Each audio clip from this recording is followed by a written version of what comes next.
want you to be there. Oh, do you still care? I want you to be there. Oh, do you still care?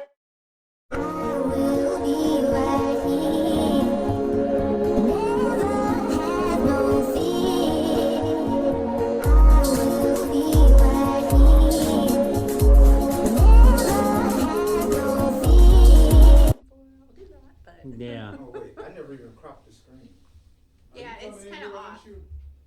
So, we are live from downtown Peoria at Vodcast Studios in Studio B, and you are tuning in to Magalog, the Randomest Vodcast in Peoria. It's so random you can't even see him anymore. Featuring Renee Waller for her third time on camera, and she's going to be speaking with our Peoria's blogger, Marty Wombacher. Hey, how y'all doing? You got a sandwich named after you at Castle's? Yeah, well, it's not really named after me. It was inspired by me. Oh, yeah. Okay, I misread it. I misremembered. It's Castle's Castle's Patio Inn.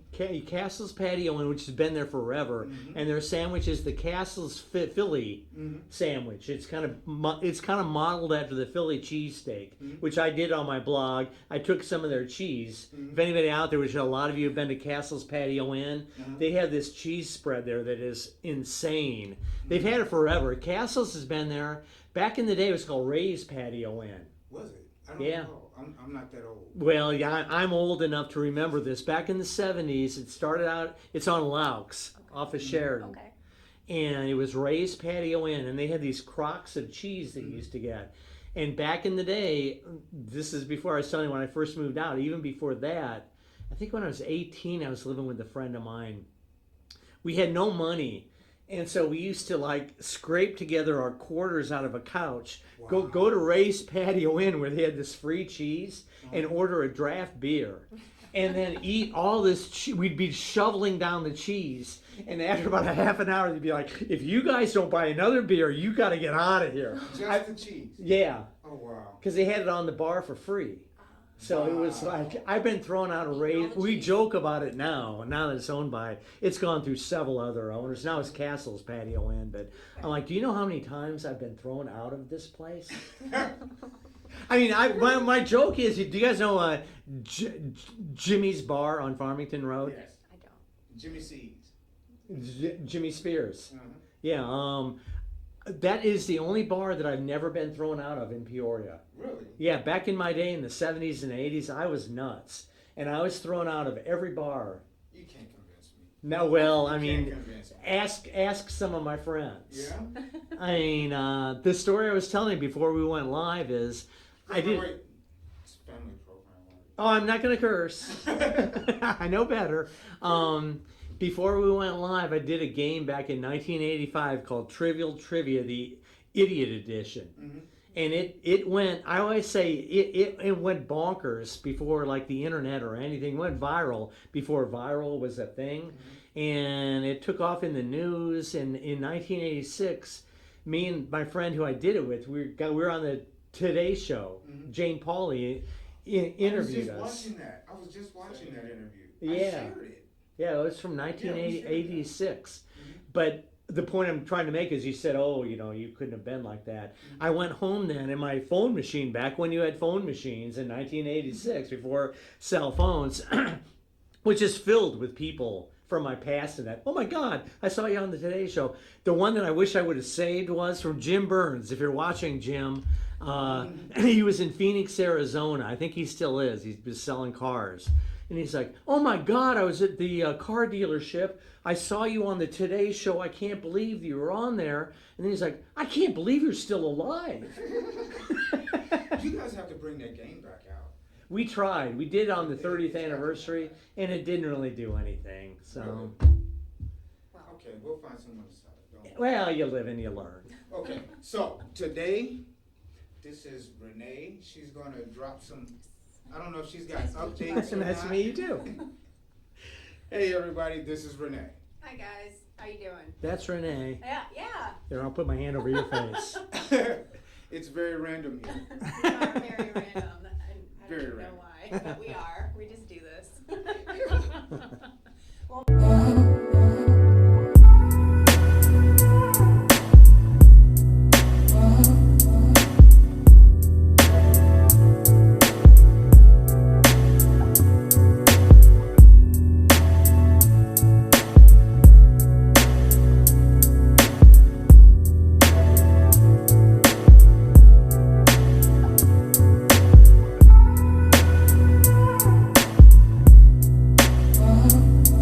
Marty, it's really nice to meet you. Nice to meet you too. Yeah.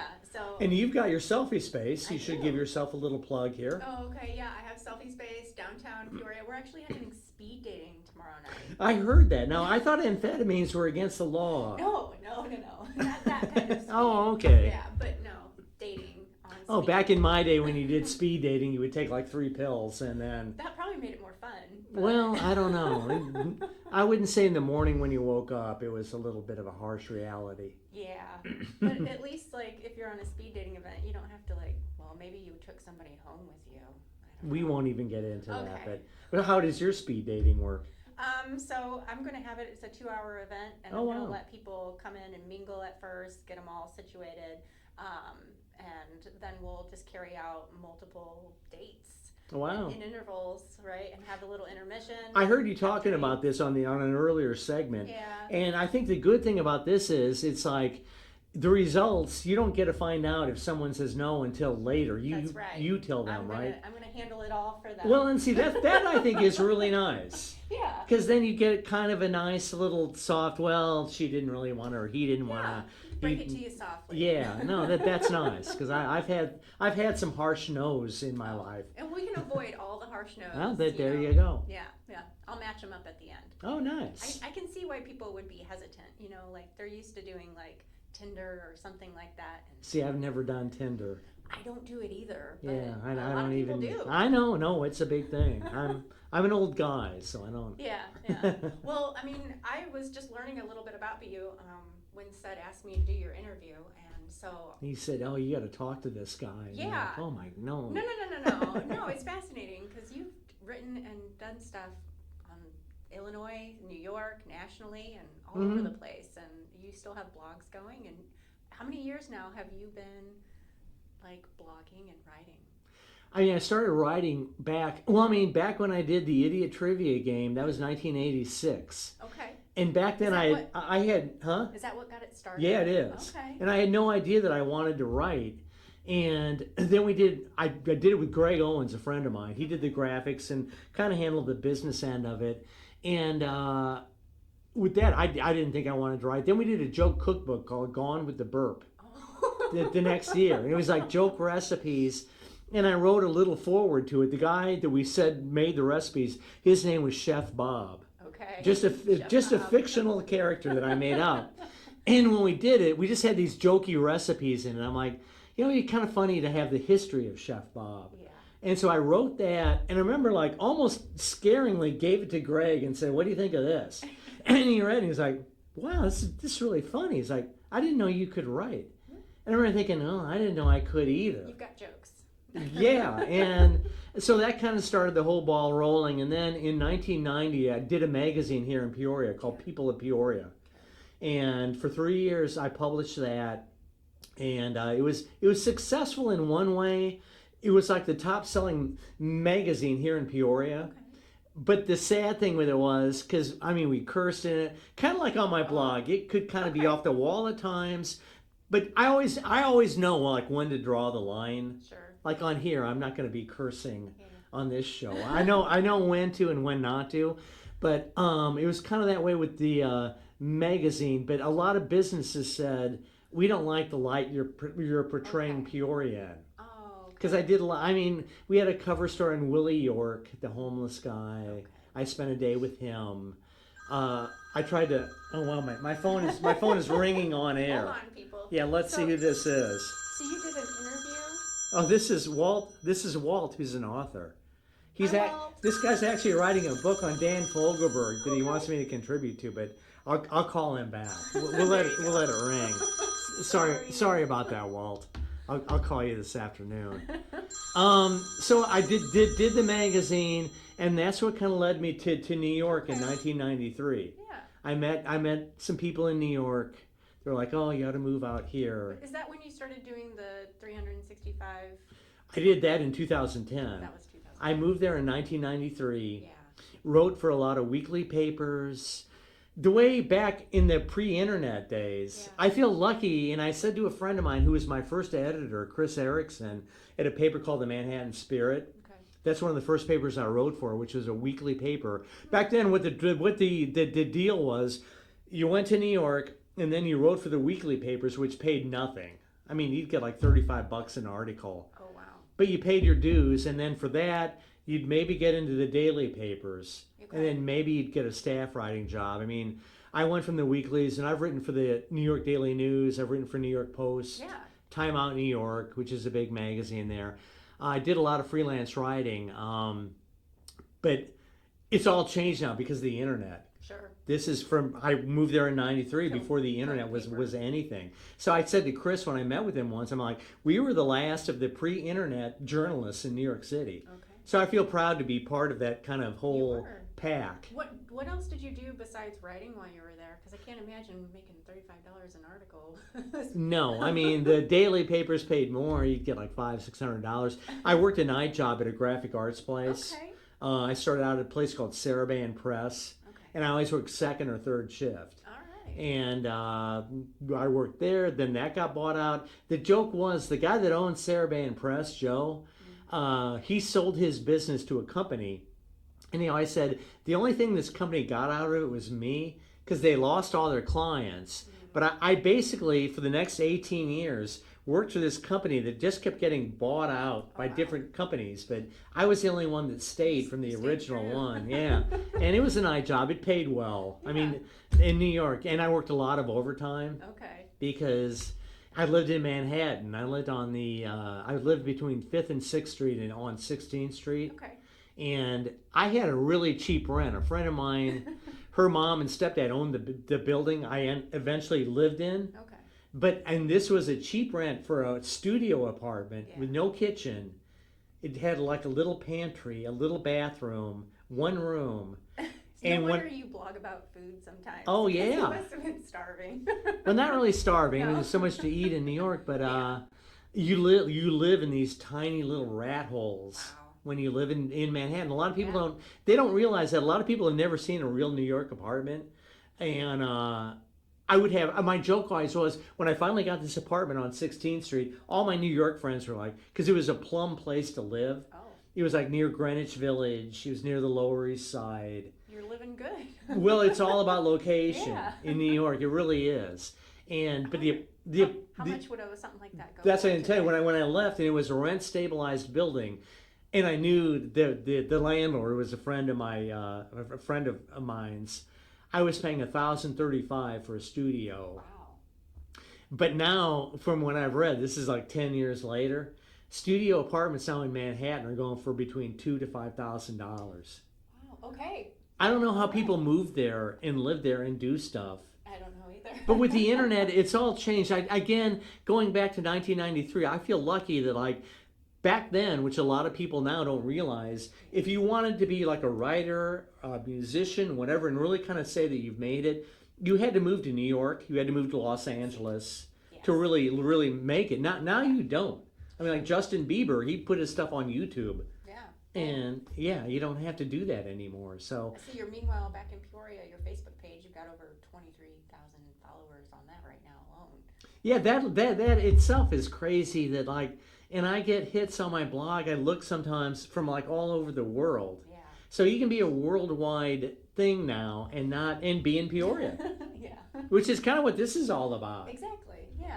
I hope that gets more people in here wanting to do this kind of thing. Yeah. And get their own voices out Right. there. So, yeah. I wanted to ask you, what was your favorite place to eat in New York?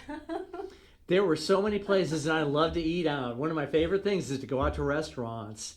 And that's one thing I loved about New York was there were just so many, and it's ever changing. One of them was, and on my blog I kind of covered this. I got a Gold Belly, which is a place you can buy I saw food that, from. yeah. You can buy these food kits. It was Keen's Steakhouse, which is a steakhouse that's been in Manhattan. Still there? Oh, it's still, as far as I know. I'm hoping to go back in May. Yeah. I haven't been back there in 2 years. Okay. When COVID hit and everything, I didn't go Yeah. anywhere. Yeah. So I'm hoping to go back. Keen's would be one of my favorite places. One sad thing for me though about New York is that so many places have closed Sure. since I was originally there. Yeah. Yeah. But no, I had a 19-year run in New York. I feel really proud of that. I did a lot of stuff there. Yeah. But now I've been back here in Peoria for like 10 years. I know. And so you've got multiple blogs going right now, right? So can you tell us more about that? Actually, I just have one blog. It's Meanwhile Back in Peoria. Okay. I've been doing that for You 10 got years. different segments then, because I noticed like the Fast Food Fridays. Those are on my YouTube channel. Yeah. I have my Meanwhile Back in Peoria, which is my blog, which again, I really am appreciative that like so many people in Peoria follow it. Yeah. Well, now you got a new follower. So. Well, thank you. One thing, which I always feel kind of somewhat bad about saying is, but through the years, I've written a couple books, and in New York I did some things, but whenever someone says to me, oh man, I just read that piece that you wrote, in the back of my mind I always think, didn't you have anything better to do than to read my stuff? So I'm always really grateful when people tell me that they read my stuff or they follow it. I really do appreciate it. Yeah. That I've also got a YouTube channel now that I started just about a year ago. Okay.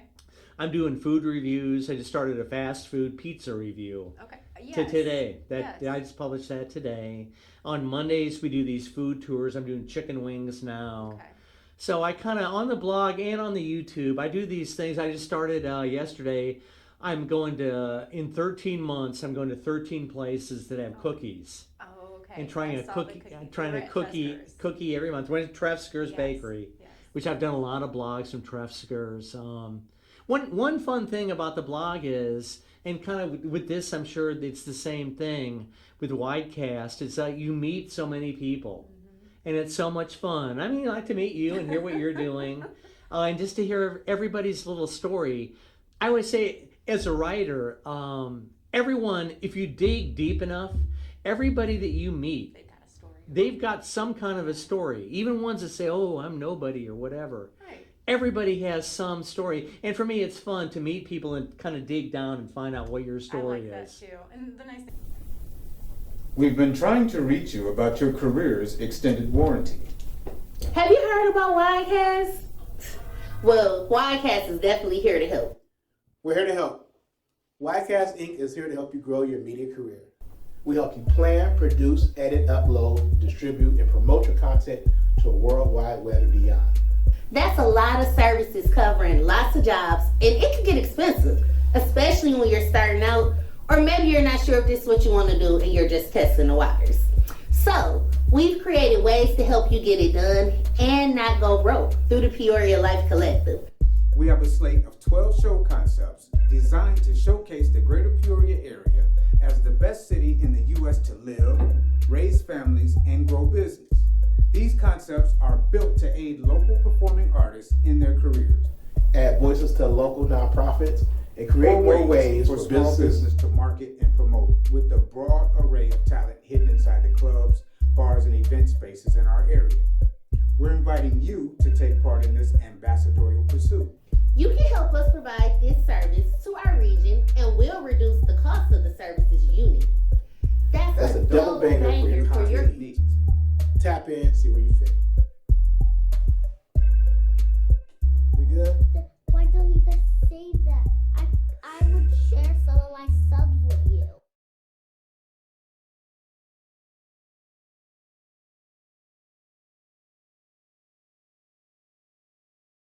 Thing about this studio, it's very accessible. So Oh yeah.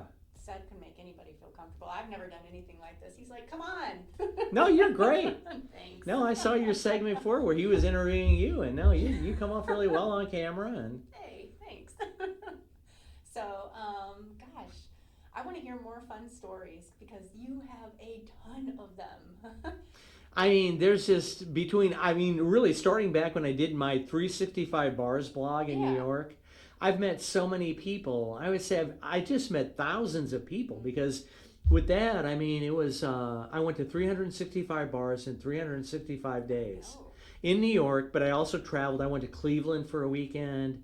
I came here for my birthday. I ended that During whole, that year, you Yeah. came back here? Where did you go? I went to Mike's Tavern. Do you know Mike's Tavern? Don't. Okay, it's on the west side of Peoria.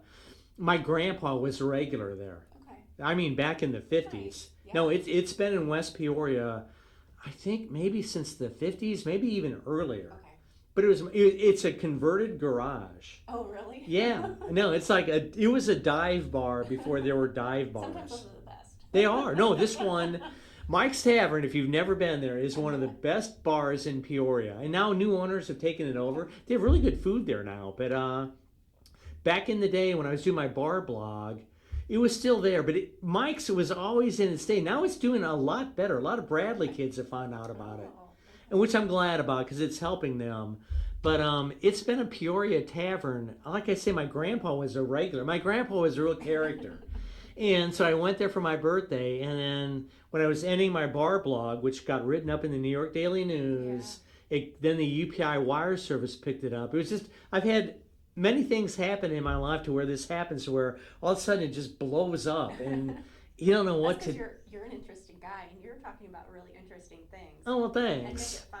Well, so. I always, that's the main thing. I try and have fun. And so this thing kind of blew up back in 2010. And everyone was like, where are you going to end this at? Because it ended in January of 2010. And everyone thought I was going to go to some Shishi New York bar. And I was like, wouldn't it be fun to fly back to Peoria and end this thing at Mike's Tavern? Oh. And so I did that. And it turned out to be like one of the biggest days in my... Well, I flew back. I didn't really tell anybody I was going to do it. I mean, a lot of my friends followed the blog. And I learned later that a lot of people from Peoria were following this. Phil Luciano wrote about it in the Journal Star at the time. WMBD TV did a thing on it. Yeah. But I remember I came back and I was with my parents. I was staying there. I didn't have a driver's license at the time Oh, okay. because I lived in New York. You don't drive in New You York. wouldn't want to. No, you don't want a car there. And so my parents drove me there. They kind of wanted to go anyway. But I remember my mom saying, do you think there'll be a lot of people there? And I said, wouldn't it be funny if after all this hoopla, if we go to Mike's Tavern and there's nobody there? Oh, my God. It actually would have been better. But we drove there and people were spilling out of the bar. It was so crowded. That is amazing. No, and I said to my dad, I'm like, you know what? Why don't you drive around the block? I'm not ready for this. Gotta get prepared. Yeah, and so we went in, and there were all these people. You can, if you Google 365 bars, Marty Wombacher, The last. yeah, you'll find all. It's still online. Excellent. So that was a crazy time, but it was fun to come back to Peoria, end it there, and then I went back to New York. But I never really thought that I would move back here, and I did in 2012. Why did you move back? I lost my job, my graphic arts job, moved out of Manhattan. The joke with that is that I worked in Manhattan. Where I worked was right there in Manhattan. It was on 32nd Street. I lived on 16th Street. Okay. So I could walk to work every day. Perfect. Well, they, like so many other places in Manhattan now, which is sad, a lot of production and work is leaving Manhattan because it's so expensive Yes. to have a business there. And if nobody's buying paper. Right. Well, and they moved to Carlstadt, New Jersey, Okay. which is a 2-hour commute. Oh. And my boss wanted me to stay with the company because I worked at like a ton of overtime. Mm. To live in New York, you had to. I mean, I used to work like 50, 60, 80 hours a week. And he was like, oh, you got to come with us. And my joke to him was at the time, this is in 2000, I guess 11 when they first moved. I'm like, if I'm going to move, and Carlstadt, New Jersey, apologies to anyone that lives there, but it's like the armpit of the world. Oh. No, Carlstadt, New Jersey is a horrible city. Well, New Jersey's got some weird laws, right? New they're like Jersey in itself is just, and again, anyone from New Jersey, great to you, but I mean, Howard Stern once did a bit on that. He's like, oh, you know, Bruce Springsteen, Bon Jovi, they're like, Jersey, man, it's the place. Oh. I kind of feel bad about this part of the story. Are you from Jersey? No, I just tagged one of my good buddies From New Jersey? in New Jersey who happens to have one of the hottest radio stations in Jersey. Oh, All right.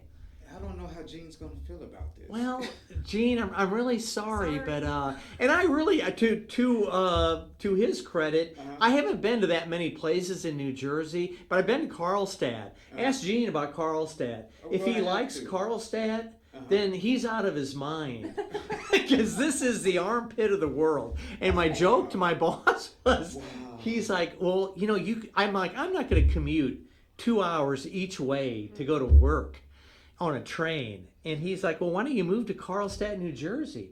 And I said, if I'm going to move to Carlstadt, New Jersey, I might as well move back to Peoria, Illinois. Oh wow. And a year later, that's exactly what I did. All right. I couldn't find another job.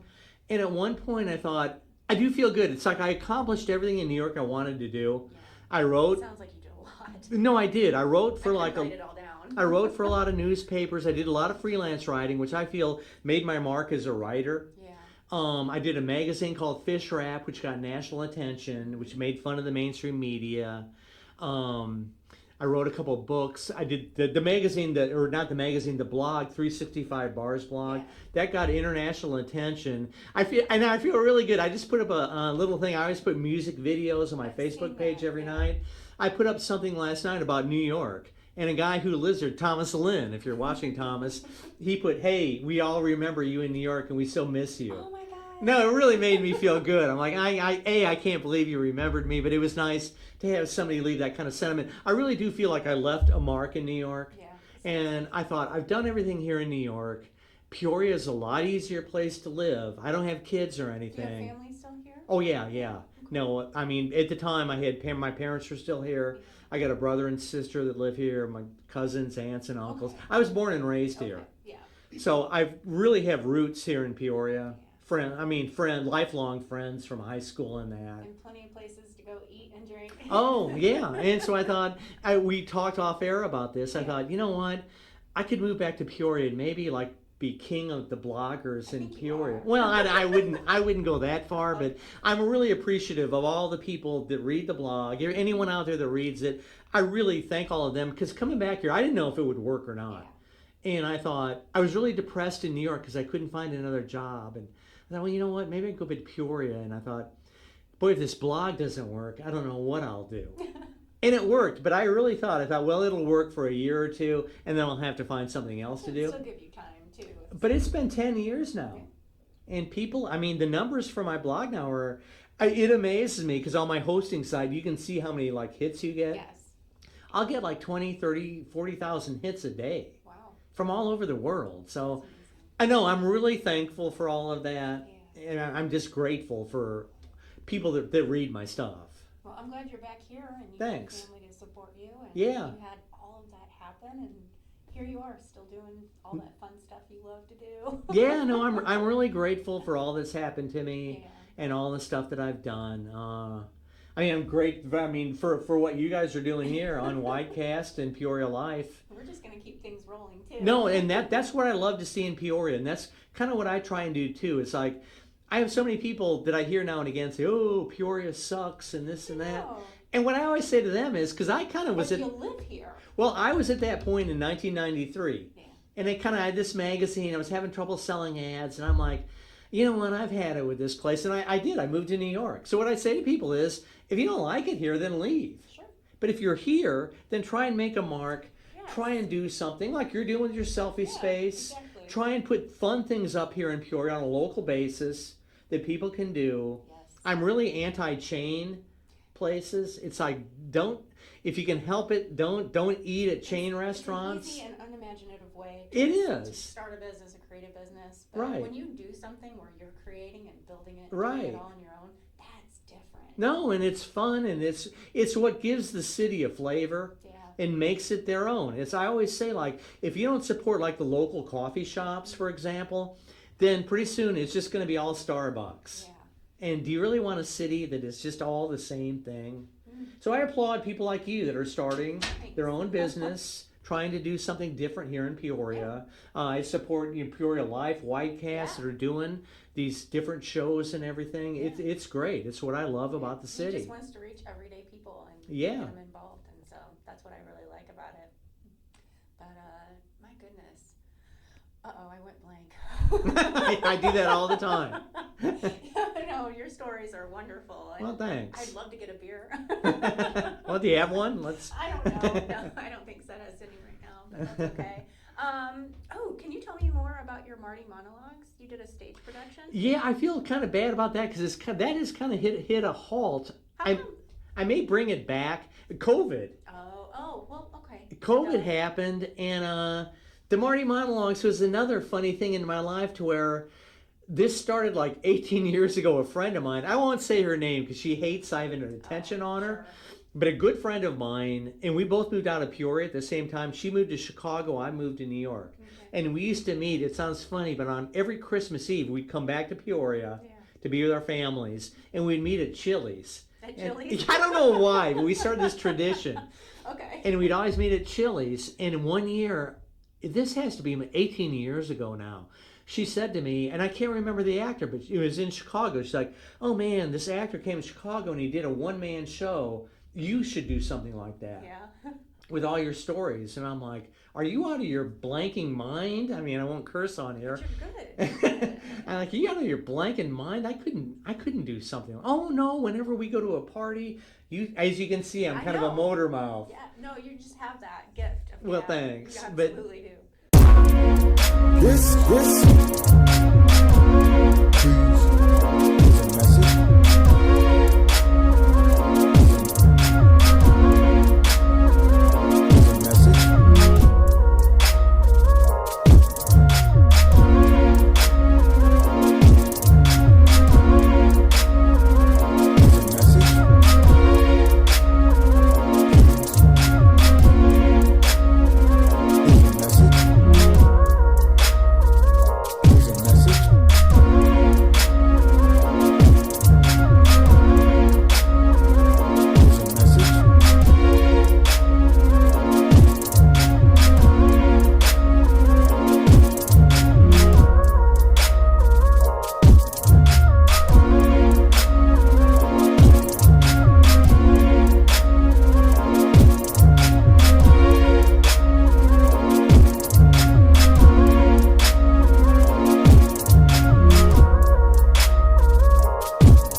Please.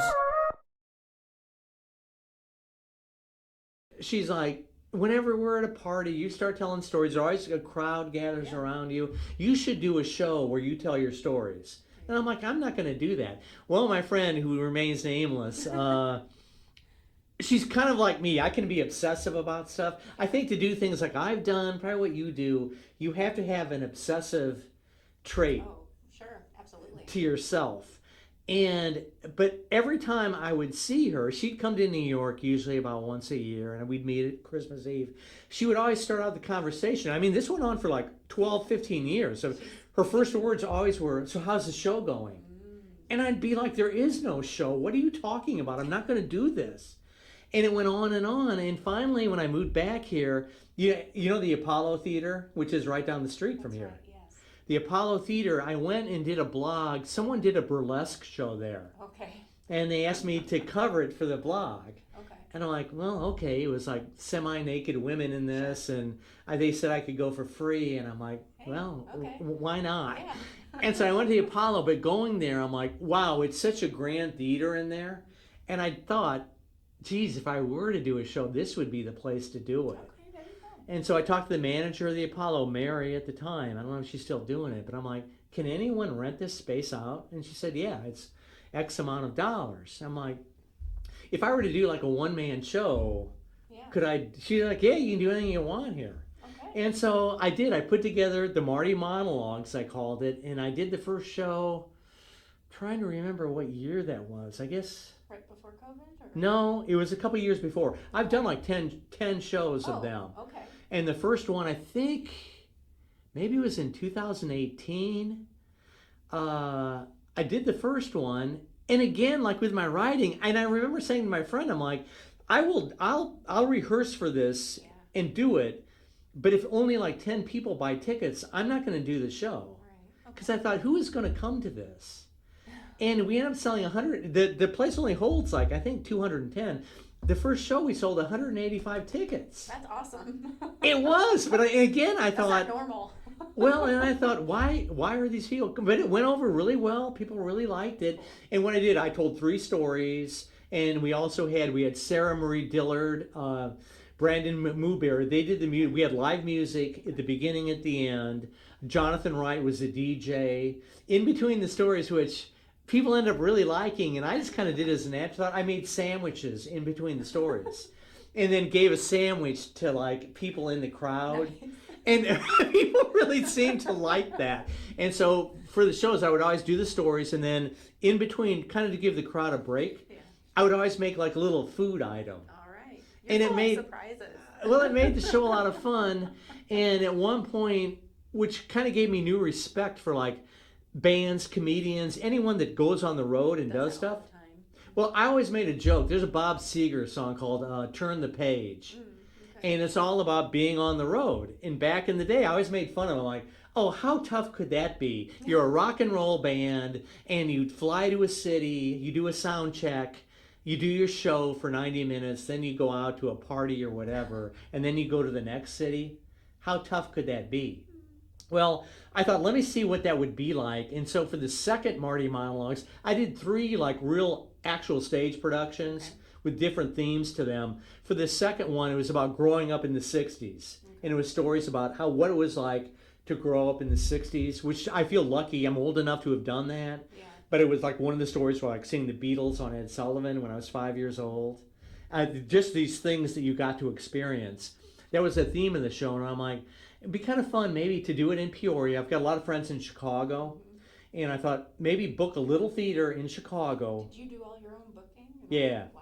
So I called Chicago. I found a little 50-seat theater, and called like 30 of my friends. Said, "Hey, if I do the show, will you come?" And they did. And they did. And then in New York, I found like a 60-seat theater, and again called all my friends. I'm like, "Will you come to this and buy a ticket?" And they did. So I did the show on a Sunday night here in Peoria at the Apollo Theater. And when I do them, it's like really nerve-wracking for me to do these, because it's like a 90-minute show. It's nonstop. Yeah. No, and I mean, that's why the sandwich breaks might. Well, even with those, it's like there's specific stories. I mean, I rehearse for these for 2 months in advance, but you don't know how it's going to go. Luckily, I've never bombed. It's always gone over really good. But I thought I did it in Peoria, and then on Tuesday I did it in Chicago. Did Sunday Peoria, Tuesday in Chicago, and then Thursday in New York. And I mean, my friend who wanted me to do it, she went to each gig with me, and we flew. But it's like the day of the show, you're like nervous. I saw a documentary on the Eagles, the band the Eagles, and Don Felder, who played guitar with them. Because I always wonder, I'm like, well, do people who do this all the time, do you lose this?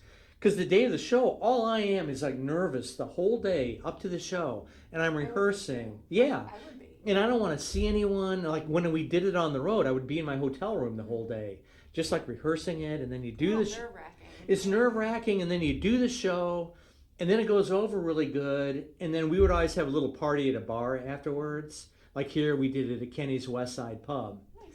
And then at the party, though, everyone's coming up to you, and then it's a real rush. Do you need a moment to yourself afterwards, though? I would never have one, because I would go to the party.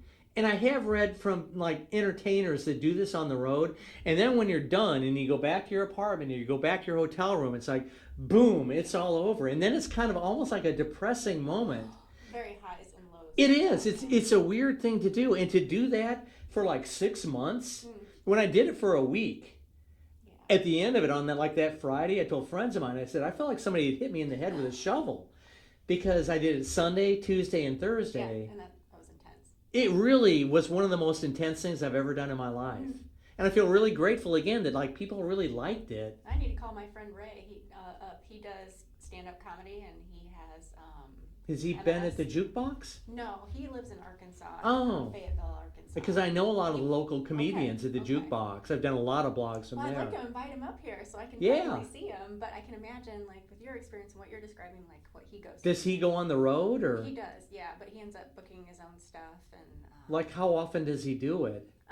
With COVID, it kind of. See, that's what happened to me was I finally got a paying gig at Bradley. I did it for Ollie. They got hold of me. They kind of heard about it. And they're like, oh, we put on shows and that. And they paid me to do a show. Okay. And so I did a show at Bradley, got paid for it, which I really felt great about. This is in January of 2020. Okay. And so I'm calling different colleges and that in February.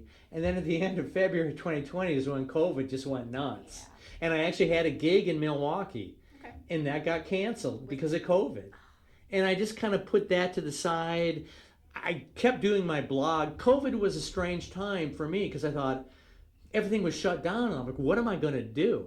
And I managed my way through that year. And I felt really good too. A lot of people said to me, thanks for because I would Did do. you find places that would stay open? Well, I found things to do, and now that I'm doing this frozen pizza thing on YouTube. Okay. One thing that I did, and I'm glad that I have some of this documented. The first night of COVID, which for me it happened, I think it was Saturday, like March 14th or something of 2020. It was somewhere around that date. Well, I went to work, found out where I worked was going to be closed. I didn't know if I was out of a job.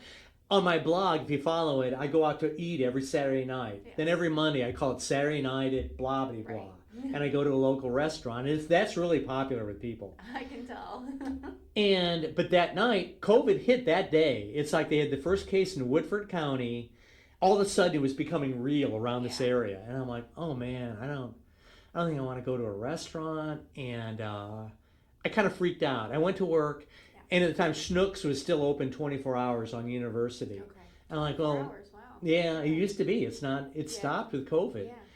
But after work, I worked like second shift at about 10:30. I thought, well, I'll just go to Schnucks and pick something up, and maybe try and talk about COVID. Or I didn't know what I was going to do. I would say my blog is kind of. I call it. Was trying to figure out what they were going to do. Everybody was. So I went to Schnucks, but I have pictures of all of this. It's on my blog. So I went to Schnucks unaware that like people were hoarding stuff. Oh. I go there that night and all the meat was gone. And it really freaked me out. I'm like, and I have pictures of all. So I took a picture of that, went to the toilet paper aisle, paper towels, that was all gone. People really were stocking up. They were. And so I took pictures of that, the canned goods. I ended up going to the frozen. I thought, well, I'll get a frozen pizza in right about that. Were the pizzas gone? No, they were like half there. I got a Butch's Pizza, which is what I wrote about today. I got a Butch's Pizza, local pizza, and then the thought, and this is all live on the blog. I always say my blog is kind of improv journalism, because it kind of, as it happens, I'm taking pictures and doing it. As I do the frozen pizza, I'm like, oh my God, I wonder if all the booze is gone. So I went over to the liquor section, and there was plenty of stuff there. So I bought a thing of vodka and that, and checked out. But I did a frozen pizza thing, and then for the next, half a year to a year, I just did stuff that I could do. But I felt one good thing was a lot of people said to me, thanks for continuing to do your blog, because at the time nobody was going anywhere. They're like, it's the one thing that we can do every day. Oh my gosh. So it's a weird mark in time. I have times on the blogs, whatever. I have been blogging now since 2010. Yeah. So the last 13 years of my life is online. Yeah. And it's like my life is this weird reality show where I can go back on these different blogs. Well, after Do you get Facebook memories? Then they bring you back. I never look at those. But after I did my 365 Bars blog in New York, I did 2 other blogs in New York. I did one called Marty After Dark. Yeah. I did another one called Tripping with Marty, where I would go on little day trips in New York. Okay. And then I moved back here. And I've done Meanwhile back in Peoria ever since. So was the Marty After Dark, did that have anything to do with visiting more bars, or what did you do? No, that was after the bar blog. After the bar blog, I did that, of course, for a year. Yeah. And I thought I'll never do another one. The deal with that was if I missed a day, I would have to start it all over again. Oh, okay. So it was a blog where for 365 days, I couldn't miss a day. Yeah. And I would have to post it. So a lot of people that look at like my or whatever blog or stuff like this, they don't know the work that goes into it. But for 365 days, I would go to the bar after work at like 1 in the morning, hang out there till like 3 in the morning, go home. By the time I get home on the subway or whatever, it'd be 4 or 5 in the morning, get up, then put this thing together, run all the photos through Photoshop, write all the text for it, put that up around noon, and then go back to work at 2 in the afternoon. Job doing all that. It was crazy. And I couldn't take a day off. Yeah. So I will never do another thing like that again. So how was Marty After Dark different? That was something that was just things in New York that I would go to after hours. Okay. Because I worked the night shift. Yeah. And like if I want to take a night off, I'd just say, hey, I'm not doing something tonight. But more leisurely. it was. It wasn't this, I got to do this every day. So Marty After Dark was just kind of after hours places, which in New York, there's so many after hours things you can do. And then the tripping with Marty was just little day trips that I took. Okay, cool. And that led me into, then I lost my job. That led me into moving back here and doing Meanwhile back in Peoria. That's right. So do you do any other, anything else besides Meanwhile back in Peoria right now? Or?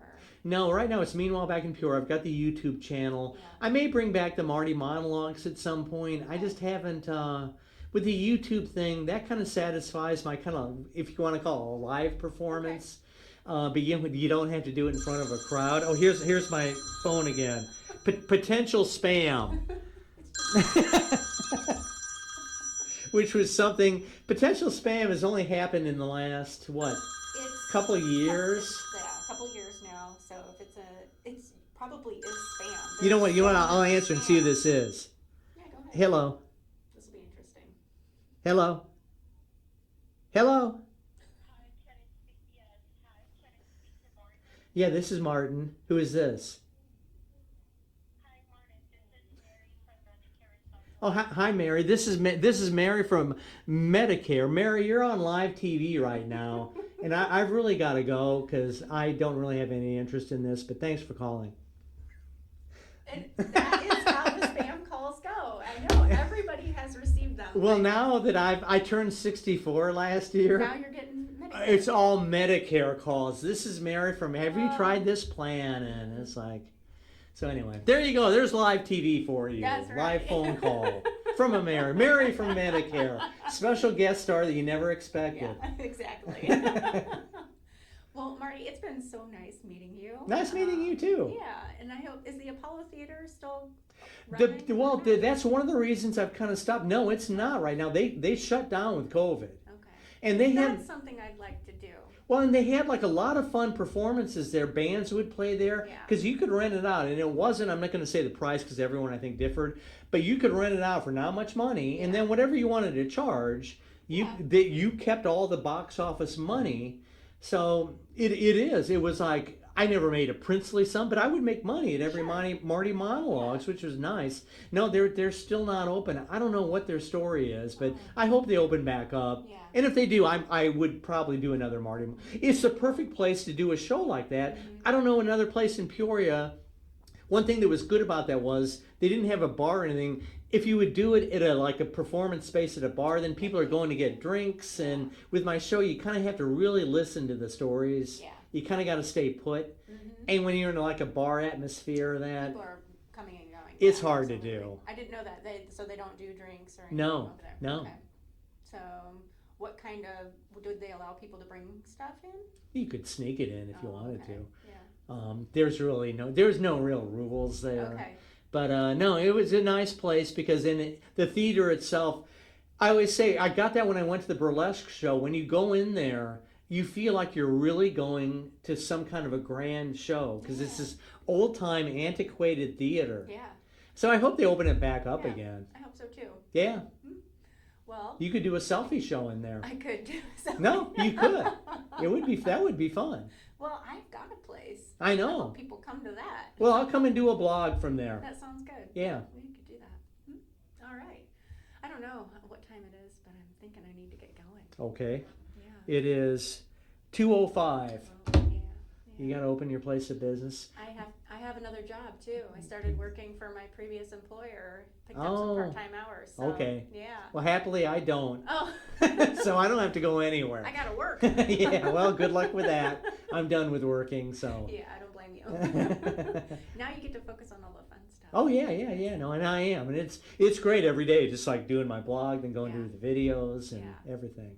Well, thanks for having me on. Thanks to Sed and everybody here at Peoria Life and Widecast. I hope Peoria supports this. This will be up on my blog next Thursday. All right, yeah.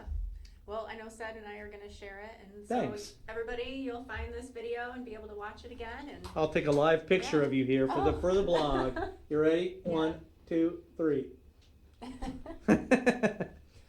We'll get one set off air here. The lights are kind of blocking you out. I hope everybody And I has hope a I good didn't day. offend your friend in New See Jersey. you later. No, Gene's if what you said about Jersey is causing a problem, Gene's got a terrible life. It's not all of New Jersey. I've only been to that one place where my work moved, and that was a horrible place. I'm sure Gene is in a better place. He Gene's great. I mean, seriously, he's great. We're not on anymore. Tough skin. Oh yeah, you see that? That is still in red. Yes, We're still live here. I can We're not still on block now. you out. I'm blacked out now.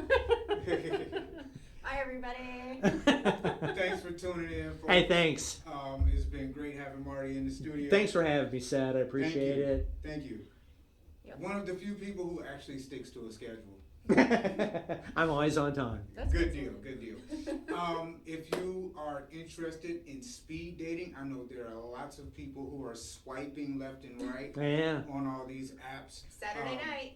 Yeah, Saturday night at Selfie Space 114 Northeast Madison. 114 Northeast Madison Yeah. in the Commerce Bank building. Yeah, it's like in the parking deck, like literally. You Right walk in between on the street. entrance and exit, and directly across the street from the Madison Theater. So everyone from Peoria knows where Madison Theater Yeah. is. Memberships are Oh, it's $30 a month. That's my special right now. $30 a month, and if you have a membership, you can bring 2 people with you. 3. That's 3. Oh, you've changed. No, 3? it's not changed. It's always been 3. Come on, Sad. Pardon me. She's mad now. Oh, I see now how you get her ire going, man. BYOB at all times. Yeah. You can even bring food if you want to host a meeting there. The meeting space. Oh wow. I know. It's such a nice lounge. That is so Yeah. executive. I don't know. That is very executive and casual. Wow. And it's open. Mm-hmm. I didn't know you had a meeting space there. I do. Maybe I'll do a Marty monologues from there. You could. Oh my gosh. Oh, maybe absolutely. we'll try and do that. I think Have a mini Marty monologues. Yeah. Yeah. I think Absolutely. So. I think so. If you're looking to have small gatherings or events, Birthday check out parties. the website. Birthday parties. We've done a fashion show. We've done a drag show. We did the prelude to Global Fest, which is coming up in a couple of days. It's a nice celebration. Great event space. Rates are, it's downtown. So just know that what you pay Renee is a lot less than what you're going to pay downtown for your event. Oh, I bet. A lot less. So, thank you guys again for tuning Thank you, in. Sad. Renee, thank you. Marty. Great to meet you. I know. Likewise. Magalog, the Randomest Vodcast in Peoria. Thanks, guys. Marty, Renee, you know this guy. I want you to be there. Oh, do you still care? I want you to be there. Oh, do you still care?